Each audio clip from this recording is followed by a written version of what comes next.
OSIS, perwakilan dari OSIS yang saya cintai juga. Jadi tujuan saya di sini adalah tentang pemaparan rencana tindak lanjut, yaitu sebagai salah satu tugas PKG PJOK yang saya sedang jalani sekarang.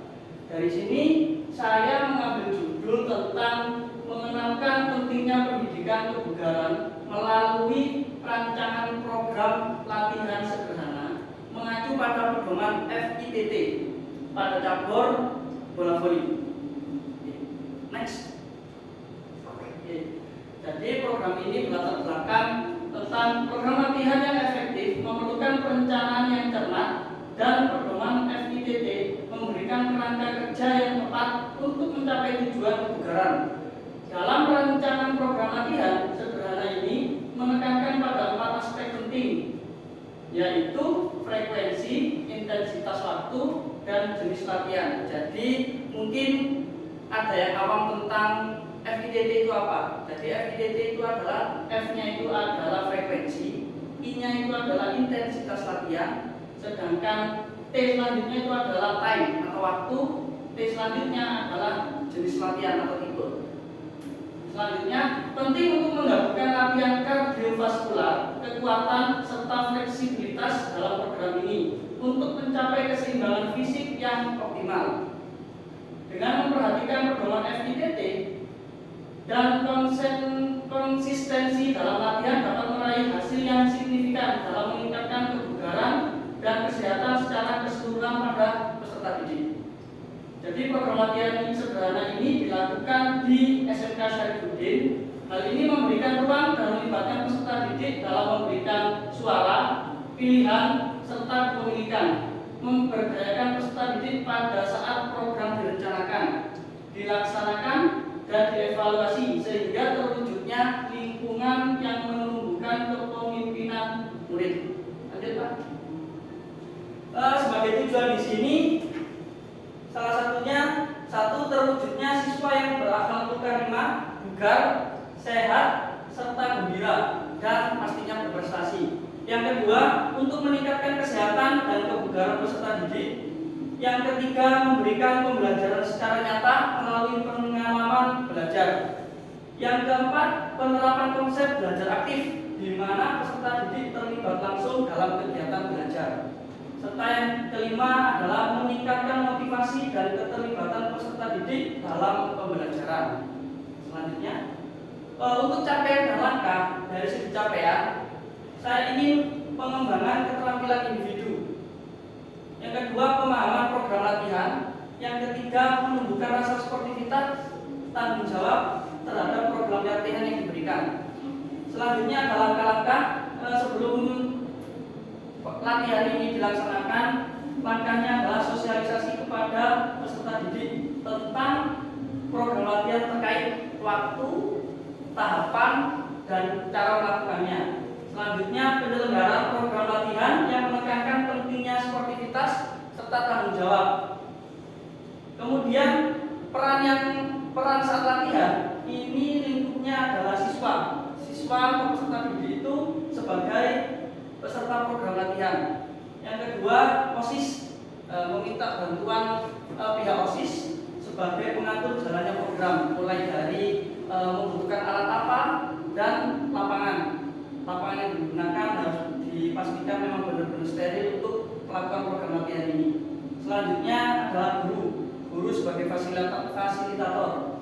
Selanjutnya untuk struktur program dan rekan sejawat dalam komunitas belajar. Yang pertama itu program latihan ini termasuk ke dalam kegiatan kokurikuler. Yang kedua, siswa yang terlibat itu kelas 10, baik tata busana, teknik komputer jaringan, dan akuntansi. Kenapa kelas 10? Karena ini adalah pengenalan program. Jika nanti banyak mendapatkan manfaat, maka akan kita coba di jenjang selanjutnya di kelas 11 dan kelas 12. Setelah itu, waktu kegiatan dilaksanakan di bulan November. Setelah saya berkoordinasi dengan kepala sekolah mengizinkan waktu pelaksanaan itu dilakukan di bulan November di jam pulang sekolah. Setelah itu penanggung jawab yaitu tetap kepala sekolah, KBS atau komunitas belajar sekolah yang menjadi fasilitator adalah guru PJOK. Setelah itu guru PJOK meminta bantuan kepada guru TKJ yang berperan sebagai IT terkait dokumentasi, publikasi di sosial media, serta minta tolong kepada wali kelas. Wali kelas kelas 10 sebagai pendamping, jadi setiap kelas itu didampingi oleh wali kelas. OSIS sebagai penyedia sarana, kembali lagi yang seperti tadi. Selanjutnya, pernyataan tentang kapasitas yang dimiliki kelas atau sekolah. 1. Sekolah memiliki kepala sekolah, guru, dan tenaga pendidikan yang profesional sesuai kualifikasi akademiknya sejumlah 24 orang. Setelah itu memiliki siswa 150 yang terdiri dari kelas 10, 11, dan 12. Yang ketiga, sekolah memiliki lapangan olahraga yang cukup luas. Yang keempat, sekolah memiliki jaringan internet yang baik sebagai pendukung live streaming upload ke sosial media sekolah. Yang kelima, ketersediaan alat dan sarana untuk pelaksanaannya. Lanjut. Dari sini, dari program latihan ini, saya merencanakan beberapa evaluasi. Ada beberapa tindakan rencana evaluasi yang harus dilakukan. 1. Tujuan pembelajaran. Di sini meninjau ketercapaian tujuan pembelajaran pada program latihan. Yang kedua, umpan balik dari siswa tentang pengalaman belajarnya dalam program latihan, serta mengumpulkan pendapat dari refleksi. Yang ketiga, refleksi guru tentang program latihan dan pelaksanaannya. Yang keempat adalah evaluasi manajemen kelas dan pengelolaan waktu terkait efektivitasnya, keaktifan murid yang terlibat. Selanjutnya, kemungkinan atau tantangan yang akan kita hadapi adalah 1. Pengelolaan waktu terkait tentang berbenturannya dengan kegiatan di pondok pesantren. Selanjutnya, motivasi dan partisipasi peserta didik. Tantangannya adalah di sini menganggap kurangnya motivasi akan pentingnya olahraga di lingkungan pesantren dan anggapan olahraga itu bikin capek, sehingga peserta didik kurang bersemangat dalam mengikuti program latihan yang akan dijalankan ini. Terima kasih.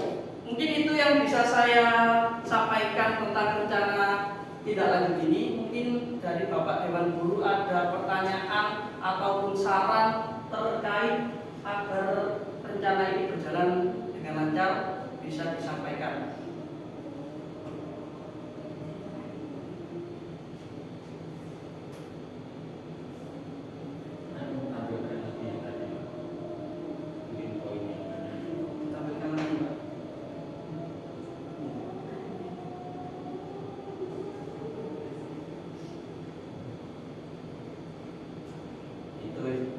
Itu kan ada tantangan berbenturan dengan kegiatan pondok pesantren. Caranya dengan menghadapi tantangan itu bagaimana? Oke, terima kasih Bapak. Jadi tantangan kita ada di salah satu lingkungan pondok pesantren yang paginya kita melakukan kegiatan sekolah, serta pulangnya nanti sampai malam akan kalian menghadapi mungkin dari ngaji ataupun kegiatan di pondok pesantren. Untuk itu rencana saya akan izin ke kepala sekolah terkait bisa mengizinkan anak-anak yang kelas 10 yang akan mengikuti program latihan ini ke pihak pondok untuk diberi kelonggaran dalam jangka waktu saat pelaksanaan program latihan. Karena program latihan ini akan dijalankan selama 20-30 menit waktunya. Jadi minta keringanan. Mungkin seperti itu, Pak. Atau mungkin Bapak ada tambahan atau masukan terkait ini? Ini kan kokurikuler itu kan kegiatan yang mendukung intrakurikuler. Apakah bisa mungkin diusulkan ke Bapak Kepala Sekolah ini di jam sekolah atau tidak di luar jam sekolah? Nah, mungkin di jamnya Pak Randy selaku guru PJOK atau bisa menggunakan atau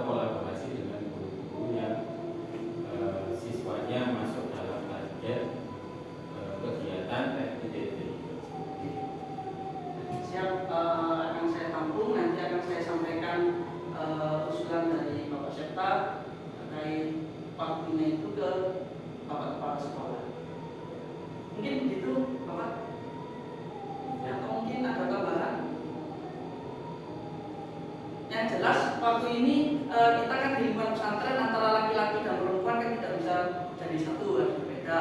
Nah disitulah peran wali kelas untuk bisa membedakan antara laki-laki dan perempuan. Jadi mungkin kita lakukan yang laki-laki dulu, setelah laki-laki selesai maka akan kita lanjut ke peserta didik yang perempuan. Mungkin pihak OSIS juga bisa membantu kegiatan ini agar lancar. Gitu. Bisa ya? Bisa. Mungkin ada lagi.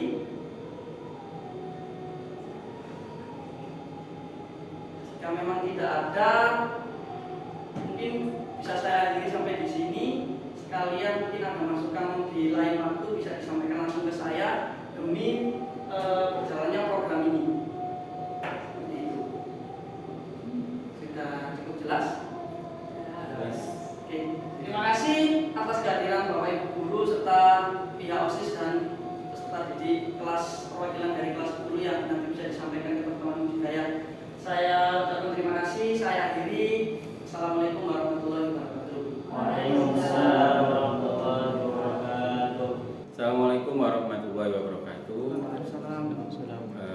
Tanggapan dari saya tentang kegiatan hari ini yaitu tentang RTL, rencana tindak lanjut yang dilaksanakan oleh Pak Frendi tentang kebugaran.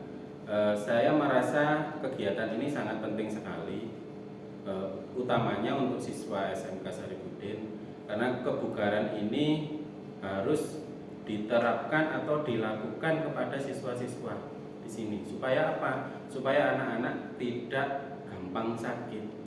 Karena hal ini juga akan menunjang kegiatan belajar mengajar di kelas. Ketika anak-anak bugar, saya yakin kegiatan di kelas juga akan lebih meriah atau lebih bersemangat dari sebelumnya. Dan yang paling penting juga kegiatan kebugaran ini kalau dilakukan oleh siswa, maka siswa kekebalan tubuhnya atau antibodinya naik. Nah, itu akan mengakibatkan anak-anak lebih tahan dari serangan-serangan penyakit, supaya anak-anak itu tidak gampang langsung drop ketika misalnya kena demam gitu. Itu penting sekali.